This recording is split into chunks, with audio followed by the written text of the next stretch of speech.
ನಮಸ್ಕಾರ ವಿದ್ಯಾರ್ಥಿಗಳೇ, ನಿಮ್ಮ ನೆಚ್ಚಿನ ಗಣಿತ ತರಗತಿಗೆ ಮತ್ತೊಮ್ಮೆ ಸ್ವಾಗತ. ಈಗ ನಾವು ಕಂಡುಹಿಡಿಯಿರಿ ಲೆಕ್ಕದ ಮುಂದುವರಿದ ಭಾಗವನ್ನು ಮಾಡೋಣ. 0ರಿಂದ 9ರವರೆಗಿನ ಎಲ್ಲ ಅಂಕಿಗಳನ್ನು ನಿಖರವಾಗಿ ಒಂದು ಬಾರಿ ಬಳಸಿ. ಇಲ್ಲಿ ಮೊದಲ ಅಂಕಿ 0 ಆಗಿರಬಾರದು. 10 ಅಂಕಿಯ ಸಂಖ್ಯೆಯನ್ನು ರಚಿಸಲು ಕೆಳಗಿನವುಗಳನ್ನು ಬರೆಯಿರಿ. 5ರ ಅತಿ ದೊಡ್ಡ ಅಪವರ್ತ್ಯ. 5ರ ಅತಿ ದೊಡ್ಡ ಅಪವರ್ತ್ಯವನ್ನು ರೂಪಿಸಲು ಕೊನೆಯ ಅಂಕಿ 0 ಅಥವಾ 5 ಆಗಿರಬೇಕು. ನಾವು ಅತಿ ದೊಡ್ಡ ಅಪವರ್ತ್ಯವನ್ನು ಪಡೆಯಲು ಅಂಕಿಗಳನ್ನು ಇಳಿಕೆ ಕ್ರಮದಲ್ಲಿ ಜೋಡಿಸಬೇಕು. 5ರ ಅತಿ ದೊಡ್ಡ ಅಪವರ್ತ್ಯವು ಈ ಸಂಖ್ಯೆ ಆಗಿರುತ್ತದೆ.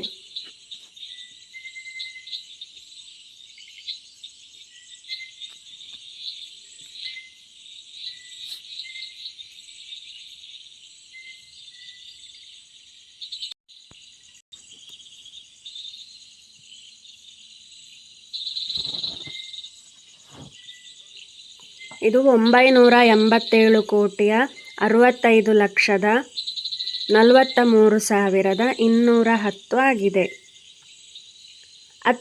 ಅತಿ ಸಣ್ಣ ಸರಿಸಂಖ್ಯೆ ಅಥವಾ ಸಮಸಂಖ್ಯೆ. ಅತಿ ಸಣ್ಣ ಸಮಸಂಖ್ಯೆಯನ್ನು ರೂಪಿಸಲು ಕೊನೆಯ ಅಂಕಿ ಸಮಸಂಖ್ಯೆಯಾಗಿರಬೇಕು.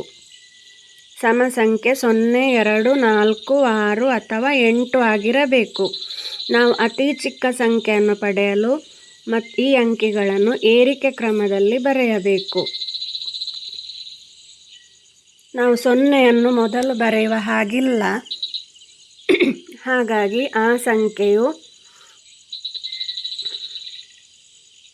ನಾವು ಈ ಅಂಕಿಗಳನ್ನು ಏರಿಕೆ ಕ್ರಮದಲ್ಲಿ ಬರೆದಾಗ 1, 0, 2, 3, 4, 5, 6, 7, 9, 8 ಆಗಿದೆ. 8 ಕೊನೆಯಲ್ಲಿ ಬರಬೇಕು, ಯಾಕೆಂದರೆ ಇದು ಸರಿ ಸಂಖ್ಯೆ ಅಥವಾ ಸಮಸಂಖ್ಯೆ ಆಗಿರುತ್ತದೆ. ಹಾಗಾಗಿ ನಾವು 8ಅನ್ನು ಕೊನೆಯಲ್ಲಿ ಬರೆಯುತ್ತೇವೆ. ಸಮಸಂಖ್ಯೆಯಲ್ಲಿನ ಅತಿ ದೊಡ್ಡ ಸಂಖ್ಯೆ 8 ಆಗಿರುತ್ತದೆ.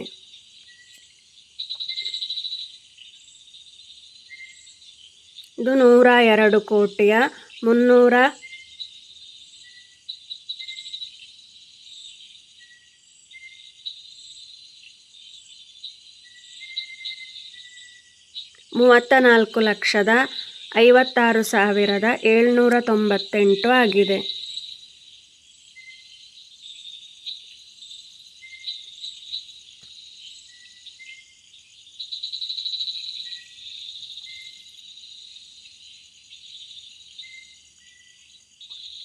ಅಕ್ಷರಗಳಲ್ಲಿ 10, 30, 285 ಸಂಖ್ಯೆಯು 10,30,285 ಆಗಿದ್ದು, ಇದು 43 ಇಂಗ್ಲಿಷ್ ಅಕ್ಷರಗಳನ್ನು ಹೊಂದಿದೆ.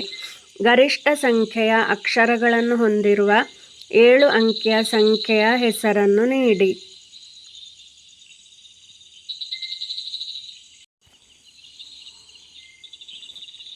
ಇದಕ್ಕೆ ಉತ್ತರವನ್ನು ನೋಡಿ. 78,78,773. ಇದು 61 ಅಕ್ಷರಗಳನ್ನು ಹೊಂದಿದ್ದು ಅತಿ ಉದ್ದದ 7 ಅಂಕಿಯ ಸಂಖ್ಯೆಗಳಲ್ಲಿ ಒಂದಾಗಿದೆ.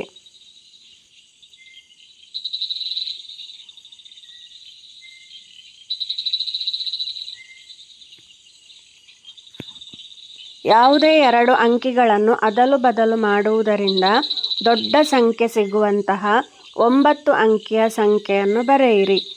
ಅಂತಹ ಎಷ್ಟು ಸಂಖ್ಯೆಗಳು ಅಸ್ತಿತ್ವದಲ್ಲಿವೆ?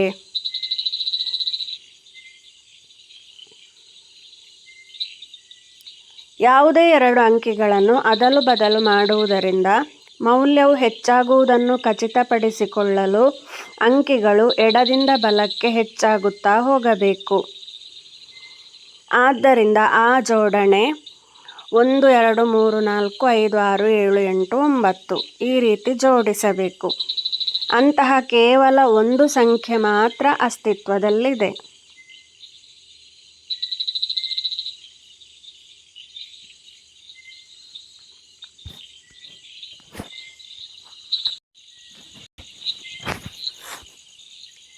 ಇಲ್ಲಿ ನೋಡಿ, ನಾನಿದನ್ನು ಒಂದು ಸಣ್ಣ ಉದಾಹರಣೆಯೊಂದಿಗೆ ವಿವರಿಸುತ್ತೇನೆ.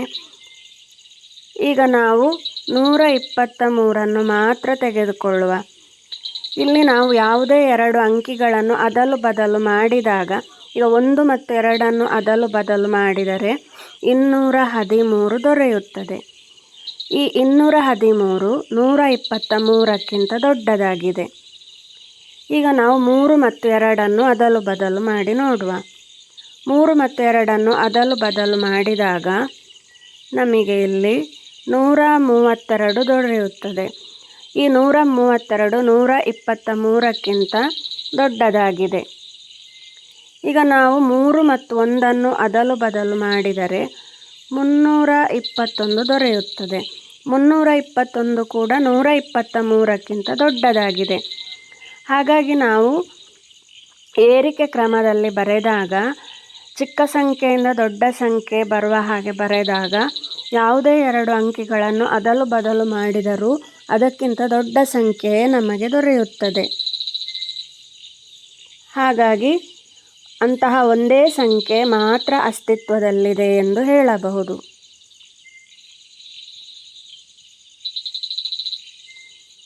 ಮುಂದಿನ ಪ್ರಶ್ನೆಯನ್ನು ನೋಡೋಣ. ಈಗ ಇಲ್ಲಿ ಕೊಟ್ಟಿರುವ ಸಂಖ್ಯೆಯಿಂದ 10 ಅಂಕಿಗಳನ್ನು ತೆಗೆದುಹಾಕಿ ಉಳಿದ ಸಂಖ್ಯೆಯು ಎಷ್ಟು ಸಾಧ್ಯವೋ ಅಷ್ಟು ದೊಡ್ಡದಾಗಿರಬೇಕು. ನೀಡಲಾದ ಸಂಖ್ಯೆ ಇದು. ಇಲ್ಲಿ ಎಡದಿಂದ ಬಲಕ್ಕೆ ಸೂಕ್ತವಾಗಿ 10 ಅಂಕಿಗಳನ್ನು ತೆಗೆದುಹಾಕಿದಾಗ ನಮಗೆ ಸಿಗುವ ಅತ್ಯಂತ ದೊಡ್ಡ ಸಂಖ್ಯೆ ಈ ಸಂಖ್ಯೆ ಆಗಿದೆ. ನಾವಿಲ್ಲಿ ಎಡದಿಂದ ಬಲಕ್ಕೆ ಇರುವಂತಹ ಒಟ್ಟು 10 ಅಂಕಿಗಳನ್ನು ಅಳಿಸಿ ಹಾಕೋಣ. ಆಗ ನಮಗೆ ಸಿಗುವಂಥದ್ದು ಅತಿ ದೊಡ್ಡ ಸಂಖ್ಯೆ ಆಗಿದೆ. ನೀವಿಲ್ಲಿ ಗಮನಿಸಿದರೆ ಗೊತ್ತಾಗ್ತದೆ.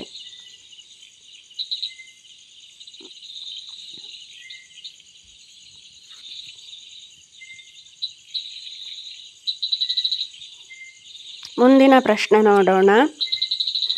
0 ಮತ್ತು 1 ಪದಗಳು ಇ ಮತ್ತು ಓ ಅಕ್ಷರಗಳನ್ನು ಹಂಚಿಕೊಳ್ಳುತ್ತದೆ. ಯಾವುದೇ ಇಂಗ್ಲಿಷ್ ಅಕ್ಷರವನ್ನು ಸಾಮಾನ್ಯವಾಗಿ ಹೊಂದಿರದ 2 ಸರಣಿ ಸಂಖ್ಯೆಗಳನ್ನು ಕಂಡುಹಿಡಿಯಲು ನೀವು ಎಷ್ಟು ದೂರದವರೆಗೆ ಎಣಿಸಬೇಕು?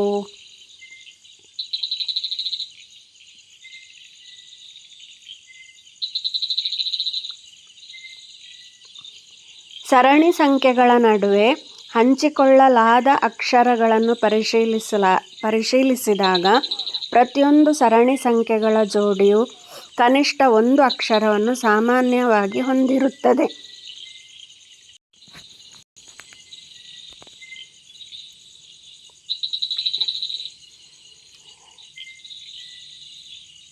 ಇಲ್ಲಿ ನೋಡಿ, ನಾವೀಗ ಸರಣಿ ಸಂಖ್ಯೆಗಳಾದ 0 ಮತ್ತು 1ನಲ್ಲಿ ಇ ಮತ್ತು ಓ ಅಕ್ಷರಗಳು ಸಾಮಾನ್ಯವಾಗಿವೆ.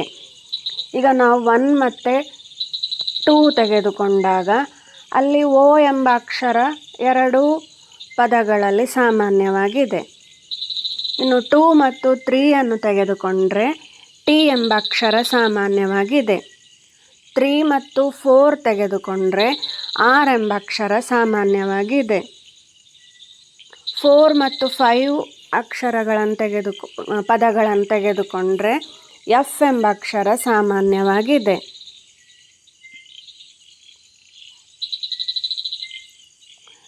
ಈ ರೀತಿ ನೀವು ಯಾವುದೇ ಸರಣಿ ಪದಗಳನ್ನು ತೆಗೆದುಕೊಂಡ್ರೆ, ಯಾವುದೇ ಇಂಗ್ಲಿಷ್ ಸಂಖ್ಯೆಗಳನ್ನು ಸರಣಿಯಾಗಿರುವಂತಹ ಅಕ್ಕಪಕ್ಕದಲ್ಲಿರುವ ಯಾವುದೇ ಸಂಖ್ಯೆಗಳನ್ನು ತೆಗೆದುಕೊಂಡರೂ ಕೂಡ ಯಾವುದಾದ್ರೂ ಅಕ್ಷರಗಳು ಸಾಮಾನ್ಯವಾಗಿ ಕಂಡುಬರುತ್ತದೆ.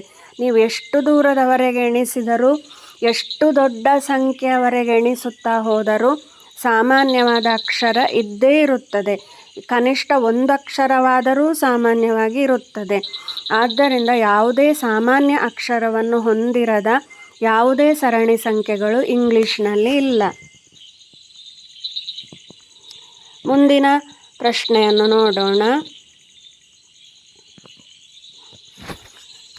ನೀವು 1, 2, 3, 4 ಇತ್ಯಾದಿ ಎಲ್ಲ ಸಂಖ್ಯೆಗಳನ್ನು ಬರೆಯುತ್ತೀರಿ ಎಂದು ಭಾವಿಸೋಣ. ನೀವು ಬರೆಯುವ 10ನೇ ಅಂಕಿ 1 ಮತ್ತು 11ನೇ ಅಂಕಿ 0 ಆಗಿರುತ್ತದೆ 10ರ ಭಾಗವಾಗಿ. 1000ನೇ ಅಂಕಿ ಯಾವುದು ಮತ್ತು ಅದು ಯಾವ ಸಂಖ್ಯೆಯಲ್ಲಿ ಸಂಭವಿಸುತ್ತದೆ ಎಂದು ಕಂಡುಹಿಡಿಯಿರಿ.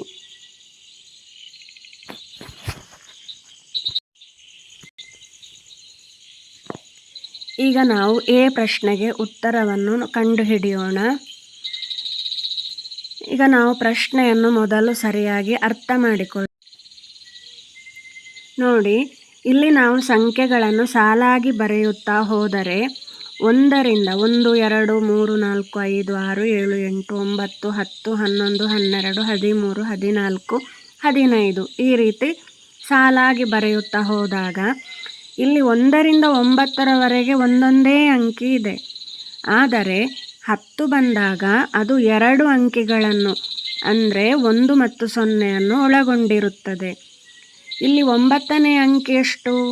ಯಾವುದು? 9. ಆದರೆ 10ನೇ ಅಂಕಿ 1. ಇದು ಇಲ್ಲಿ 10ರ ಮೊದಲ ಅಂಕಿಯಾಗಿದೆ. 10ನೇ ಅಂಕಿ 1 ಆಗಿದೆ ಎಣಿಸುವಾಗ. 11ನೇ ಅಂಕಿ 0 ಆಗಿದೆ. ಇದೇ ರೀತಿ ಎಣಿಸುತ್ತಾ ಹೋದರೆ ಇಲ್ಲಿ ಕೇಳಲಾದ ಪ್ರಶ್ನೆಯ ಉತ್ತರದ ವಿವರಣೆ ನೋಡಿ. 1000ನೇ ಅಂಕಿ ಯಾವುದು ಮತ್ತು ಅದು ಯಾವ ಸಂಖ್ಯೆಯಲ್ಲಿದೆ ಎಂದು ನಾವು ನೋಡಬೇಕು. ಈಗ ಅಂಕಿಗಳ ಲೆಕ್ಕಾಚಾರ ಮಾಡೋಣ. 1 ಅಂಕಿಯ ಸಂಖ್ಯೆಗಳು 1ರಿಂದ 9 ಒಟ್ಟು 9 ಸಂಖ್ಯೆಗಳಿವೆ. ಅದು ಒಂದೇ ಸಲ ಬರುವಂಥದ್ದು. ಇನ್ನು 2 ಅಂಕಿಯ ಸಂಖ್ಯೆಗಳು 10ರಿಂದ 99 ಒಟ್ಟು 90 ಸಂಖ್ಯೆಗಳು 2 ಅಂಕಿಯ ಸಂಖ್ಯೆಗಳು.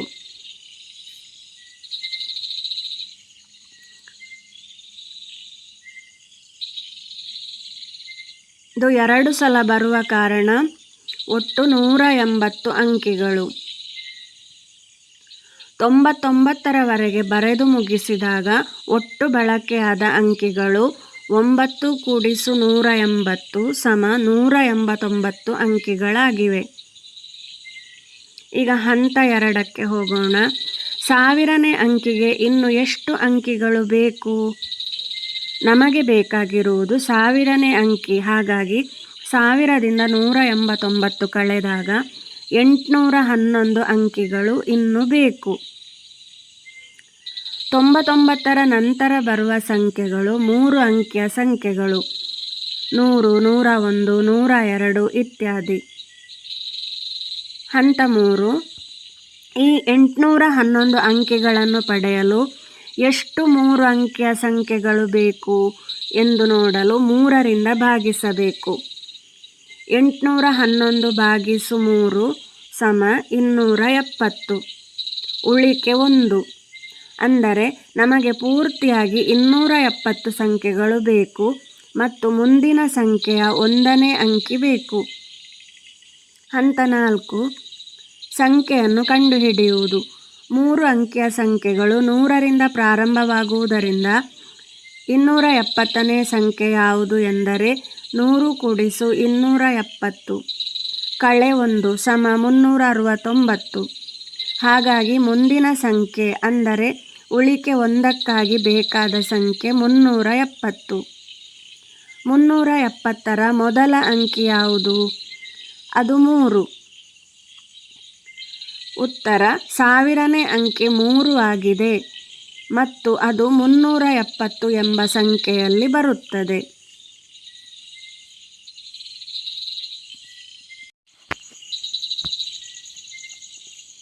ಈಗ ಬಿ ಪ್ರಶ್ನೆಯನ್ನು ನೋಡೋಣ. ಯಾವ ಸಂಖ್ಯೆಯು ಮಿಲಿಯನ್ನನೇ ಅಂಕಿಯನ್ನು ಹೊಂದಿರುತ್ತದೆ ಎಂದು ಕಂಡುಹಿಡಿಯಿರಿ. ಮಿಲಿಯನ್ನನೇ ಅಂಕಿಯು 1,85,185 ಎಂಬ ಸಂಖ್ಯೆಯಲ್ಲಿ ಸಂಭವಿಸುತ್ತದೆ. ಇಲ್ಲಿ ನೋಡಿ, ನಾವು ಇದೇ ರೀತಿ 4 ಅಂಕಿಯ 5 ಅಂಕಿಯ ಸಂಖ್ಯೆಗಳನ್ನು ಎಣಿಸುತ್ತಾ ಹೋದಾಗ ಒಟ್ಟು 1,000,000 ಅಂಕಿಗಳು ತುಂಬಲು ನಾವು 1,85,185ನೇ ಸಂಖ್ಯೆಯವರೆಗೆ ತಲುಪಬೇಕಾಗುತ್ತದೆ. ಮಿಲಿಯನ್ನೇ ಅಂಕಿ ಇರುವಂಥದ್ದು 1,85,185 ಎಂಬ ಸಂಖ್ಯೆಯಲ್ಲಿ. ಈಗ ಸಿ ಪ್ರಶ್ನೆಯನ್ನು ನೋಡೋಣ. ನೀವು 5,000ನೇ ಬಾರಿಗೆ 5 ಅಂಕಿಯನ್ನು ಯಾವಾಗ ಬರೆದಿರುತ್ತೀರಿ? ಇಲ್ಲಿ ಕೇಳಿರುವುದು ಅಂಕಿಯ ಸ್ಥಾನವಲ್ಲ, ಬದಲಿಗೆ ನಾವು ಬರೆಯುವಾಗ 5 ಎಂಬ ಅಂಕಿ ಒಟ್ಟು 5,000 ಬಾರಿ ಬರಬೇಕಾದರೆ ಎಲ್ಲಿಯವರೆಗೆ ಬರೆಯಬೇಕು ಎಂದು. ಉದಾಹರಣೆಗೆ 5ರಲ್ಲಿ ಒಮ್ಮೆ ಬರುತ್ತದೆ, 15ರಲ್ಲಿ ಒಮ್ಮೆ ಬರುತ್ತದೆ, 55ರಲ್ಲಿ 2 ಬಾರಿ ಬರುತ್ತದೆ. ಹೀಗೆ ಲೆಕ್ಕ ಹಾಕುತ್ತಾ ಹೋದಾಗ ನಾವು 5,000ನೇ ಬಾರಿಗೆ 5 ಎಂಬ ಅಂಕಿಯನ್ನು ಬರೆಯುವಾಗ ತಲುಪುವ ಅಂತಿಮ ಸಂಖ್ಯೆ 13,995. ಹಾಗಾಗಿ ಉತ್ತರ 5 ಎಂಬ ಅಂಕಿ 5,000ನೇ ಬಾರಿಗೆ ಬರಲು ಅಗತ್ಯವಿರುವ ಸಂಖ್ಯೆ 13,995 ಆಗಿರುತ್ತದೆ.